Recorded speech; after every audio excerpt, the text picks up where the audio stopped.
Module మార్చాం, సీట్లు పెంచాం.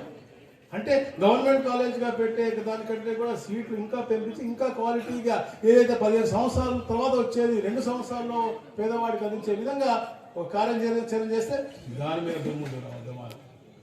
ఒక పక్క చూసాం, చరిత్రలో స్వతం వచ్చిన తర్వాత ఎప్పుడు కూడా చేయనటువంటి విధానంగా మన పవర్ చాలా ట్రూ డౌన్ చేసిన కనుక ఈ ప్రభుత్వాన్ని. ఎప్పుడు ట్రూ అప్ ఛార్జెస్ ఉండేవి, కానీ మొట్టమొదటిసారి ట్రూ డౌన్ చేసిన కనుక ఈ ప్రభుత్వాన్ని 13 పైసలు ప్రతి యూనిట్కి తగ్గించినటువంటి కనుక ఈ ప్రభుత్వాన్ని.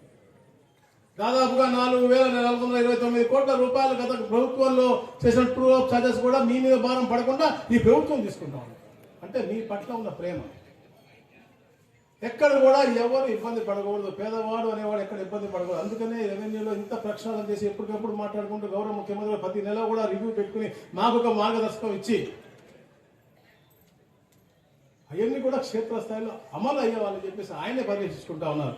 ఇప్పుడు చెప్తాను మేడం కూడా, నిన్న కూడా మొన్న పీజీఆర్ఎస్ మీటింగ్ కూడా పెట్టి సార్ ఇవన్నీ కూడా